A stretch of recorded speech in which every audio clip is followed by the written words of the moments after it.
Hello everyone, welcome to the channel Gyapan entrance academy. So finally आज के इस video में हम लोग प्रीवियस ईयर क्वेश्चन करने वाले हैं बीएसएससी इंटर लेवल एग्जाम का। और जैसा कि आप सभी लोगों को पता है कि ये जितना भी क्वेश्चन आंसर कराया जा रहा है आप सभी लोगों के लिए काफ़ी महत्वपूर्ण है।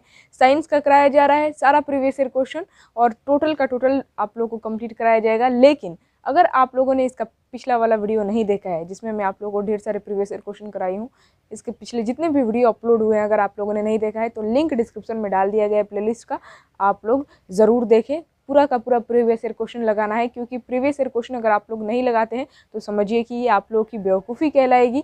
प्रीवियस ईयर क्वेश्चन लगाने से फ़ायदा यही होता है कि आप लोग की तैयारी की जांच हो जाती है कि आप लोग की तैयारी ज़बरदस्त है कि नहीं, आप लोग प्रीवियस ईयर क्वेश्चन यानी कि बीएसएससी द्वारा पूछे गए सवालों का जवाब दे पा रहे हैं कि नहीं। और उसके बाद से दूसरा फ़ायदा ये होता है कि जिस टॉपिक से क्वेश्चन पूछा जाता है उस टॉपिक के बारे में कंप्लीट जानकारी आपको मिल जाती है।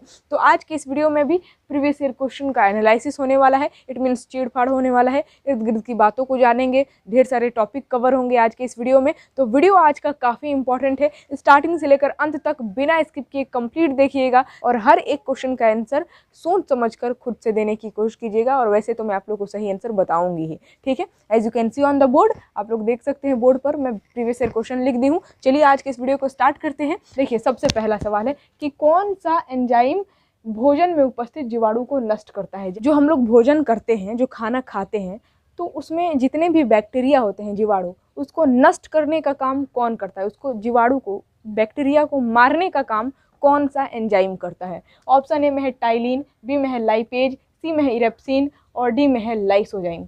तो इसका करेक्ट आंसर आप लोग बता दीजिए। देखिए यहाँ पर मैं आप लोगों को बता दूं कि हम लोगों के मुंह में जो लार ग्रंथि होती है ना, वो 3 तरह की लार ग्रंथि होती है, यानी कि 3 जोड़ी लार ग्रंथि पाई जाती है। पहला है पैरोटिड ग्रंथि, दूसरा है सबलिंगुअल और तीसरा है सबमैंडिबुलर, ठीक है ना। और लार ग्रंथि में कुल 4 प्रकार के एंजाइम निकलते हैं। कितने प्रकार के? 4 टाइप के एंजाइम। पहला है, मैं लिख भी दे रही हूँ, पहला है लाइसोजाइम। लाइसोजाइम ये पहला एंजाइम हो गया। दूसरा एंजाइम का नाम है टाइलिन, तीसरा का नाम है डायस्टोज और चौथा का नाम है म्यूलिन, ठीक है, म्यूलिन। तो ये 4 प्रकार के एंजाइम लार ग्रंथि से निकलती है। अब यहाँ पर काम क्या है इन लोगों का? म्यूलिन का काम है, म्यूलिन नामक एंजाइम का काम है भोजन को चिपचिपा बनाना। जो हम लोग मुंह में भोजन डालते हैं और चबाते हैं तो जो लार जो है ना भोजन में लिपटता है, तो उससे जो मतलब लार ग्रंथि जो उससे जो एंजाइम म्यूलिन एंजाइम निकलता है ना, तो ये भोजन को चिपचिपा बनाता है।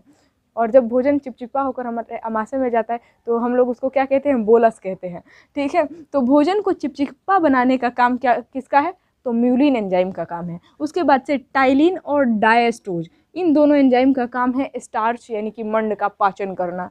और लाइसोजाइम यही है वो एंजाइम जो कि भोजन में उपस्थित बैक्टीरिया को मारने का काम करता है। जी हाँ, जीवाणु को नष्ट कौन करता है? तो लाइसोजाइम। तो इसका सही आंसर क्या होगा? Option number D. देखिए इसी में लाइसोजाइम दिया है, धीरे से टिक कर दीजिए। तो इस क्वेश्चन का आंसर हो गया कि कौन सा एंजाइम भोजन में उपस्थित जीवाणु को नष्ट करता है।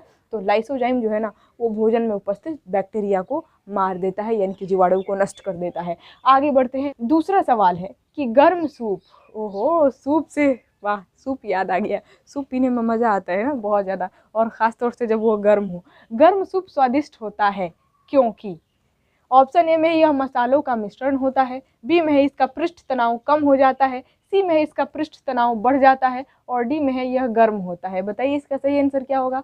गर्म सूप स्वादिष्ट होता है, टेस्टी लगता है ना गर्म सूप। तो वो क्यों लगता है? क्योंकि यह मसालों का मिश्रण होता है? नहीं नहीं नहीं, option number B is the correct answer. इसका पृष्ठ तनाव कम हो जाता है, यानी कि सरफेस टेंशन जो होता है ना वो कम हो जाता है, जिसकी वजह से सरफेस टेंशन कम हो जाने की वजह से गर्म सूप जो है ना वो मुंह में फैल जाता है और जो है ना हमें गर्म सूप टेस्टी लगता है। पृष्ठ तनाव की वजह से ही जो पानी का बूंद होता है वो गोल होता है, ये याद रखिएगा। यहाँ तक कि आप लोग दूध कभी गर्म किए होंगे, मतलब ज़्यादातर लड़कियाँ गर्म करती हैं, आप लोग भी किए होंगे, कोई बात नहीं है। तो अगर नहीं किए तो गर्म करके देखिएगा। दूध जब उबालेंगे और उबालने के बाद अब जब आप लोग कुछ देर उसको छोड़ देंगे ना तो ऊपर जो है ना मलाई जम जाती है। गांव देहात में उसको छाली बोला जाता है, ठीक है। जो ऊपर मलाई जमती है यानी कि छाली जो जमता है ना, वो क्यों जमता है? वो भी that's because of surface tension, यानी कि पृष्ठ तनाव के कारण ही दूध उबालने के बाद ऊपर छाली यानी कि मलाई जम जाता है। क्यों?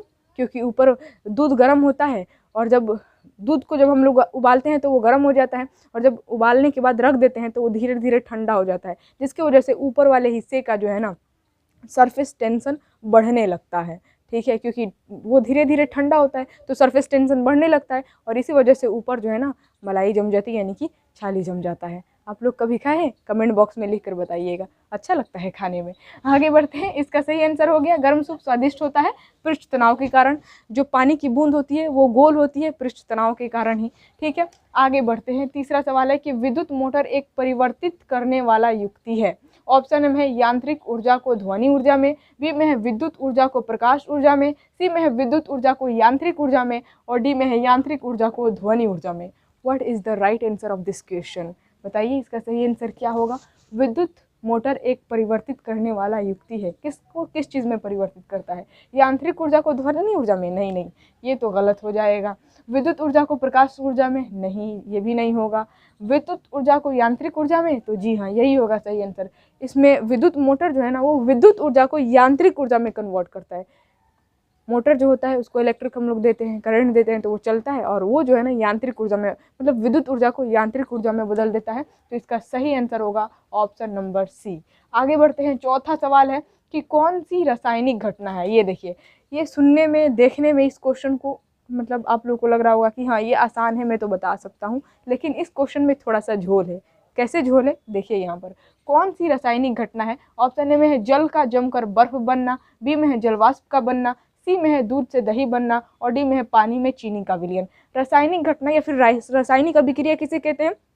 वह अभिक्रिया जो रिवर्स ना हो सके, ठीक है, उसी को कहते हैं हम लोग रासायनिक अभिक्रिया। जैसे कि जल का जमकर बर्फ बनना, ये तो रिवर्सेबल है ना, जल है यहाँ पर, जल से बर्फ बन गया है, तो ये जो अभिक्रिया हुई है इसको रिवर्स भी तो किया जा सकता है ना, फिर बर्फ जो है ना पिघल कर जल बन सकता है, यानी कि ये रासायनिक अभिक्रिया नहीं है, ये कहलाएगा भौतिक अभिक्रिया।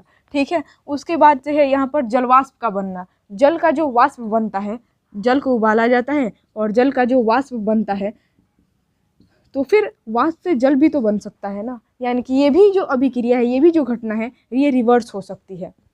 यानी कि जो जल से वाष्प बना है, वाष्प फिर से जल बन सकता है, और इनफैक्ट बन भी जाता है, आप लोग देखे होंगे। तो ये भी अभिक्रिया क्या होगी? रासायनिक अभिक्रिया नहीं कहलाएगी। तो देखिए ऑप्शन नंबर सी में है दूध से दही बनना। अब एक बात बताइए, दूध है और दूध से दही बन गया है, अब आप सोचेंगे कि ये अभिक्रिया फिर से रिवर्स हो जाए, यानी कि दही से फिर से दूध बन जाए, तो क्या दही से दोबारा दूध बन सकता है? नहीं। जब एक बार दूध से दही बन गया है तो दही से अब दूध नहीं बन सकता है। तो ये जो अभिक्रिया है ना, ये रिवर्सिबल नहीं है, इसी वजह से इस अभिक्रिया को, इस घटना को कहेंगे रासायनिक घटना। तो इस सवाल का सही जवाब क्या होगा? ऑप्शन नंबर सी, दूध से दही बनना इज द करेक्ट आंसर। ठीक है, हालांकि देखिए पानी में चीनी का विलयन, ये भी एक तरह से कह सकते, लेकिन ऑप्शन नंबर सी में दिया है ना दूध से दही बनना, इसी को टिक कीजिएगा आप लोग। ठीक है, पांचवा सवाल है कि निम्न में से किसका उपयोग लेड पेंसिल बनाने में किया जाता है?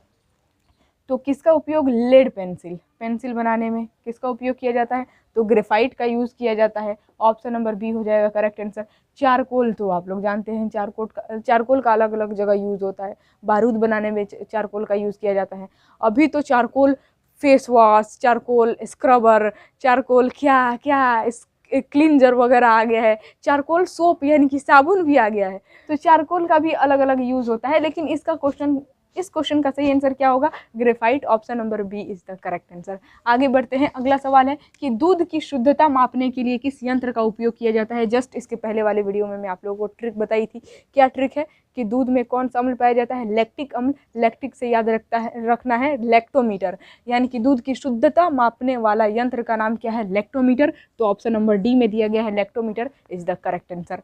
सातवां सवाल है कि बायोगैस का मुख्य अवयव क्या है? तो मुख्य अवयव जो है वो है मीथेन, ये याद रखिएगा। आगे बढ़ते हैं। आठवां सवाल है कि काला जर किस कारण होता है? ये भी मैं आप लोगों को ऑलरेडी पढ़ा चुकी हूँ, बता चुकी हूँ, इसी वजह से मैं बोल रही हूँ कि अगर आप लोगों ने इसके पिछले वाला जितना भी वीडियो अपलोड किया गया, अगर वो आप लोगों ने नहीं देखा है तो लिंक इसी वीडियो के डिस्क्रिप्शन में डाल दिया गया, आप लोग ज़रूर देख लें। ठीक है, तो काला जर किस कारण होता है? तो लिशमानिया नामक प्रोटोजोआ के कारण होता है। ऑप्शन नंबर बी हो जाएगा इस सवाल का सही जवाब। और आज के इस वीडियो में 8 ही क्वेश्चन रहने देते हैं। अब जो भी प्रीवियस ईयर क्वेश्चन है जितना भी है वो सारा कंप्लीट करा दिया जाएगा। ज़्यादा लंबा वीडियो भी नहीं हुआ आज का, शॉर्टकट हुआ। अब हम लोग नेक्स्ट वीडियो में और भी जो बचे हुए प्रीवियस ईयर क्वेश्चन हैं, ढेर सारे क्वेश्चन हैं, तो आप लोग को करा दिया जाएगा। आप लोग बिल्कुल भी टेंशन नहीं लीजिए। आज के इस वीडियो में आप लोग को जो कुछ भी समझाया गया, अगर समझ में आया और वीडियो अच्छा लगा है तो लाइक तो बनता है। अभी तक आप लोगों ने वीडियो को लाइक नहीं किया है तो फटाफट लाइक कर दे। जितना ज़्यादा हो सके आप लोग को शेयर करना है अपने पड़ोसी, अपने दोस्तों के पास, आप लोग के जितने भी छोटे बड़े भाई बहन, जितने भी रिश्तेदार हैं और जितने भी व्हाट्सएप ग्रुप है वहाँ पर शेयर कर दे, ताकि सभी लोग इस वीडियो का लाभ उठा सकें। अगर आप लोग यहाँ तक स्क्रीनशॉट लेना चाहते हैं तो कोई दिक्कत नहीं है, ले लीजिए फटाफट स्क्रीन शॉट।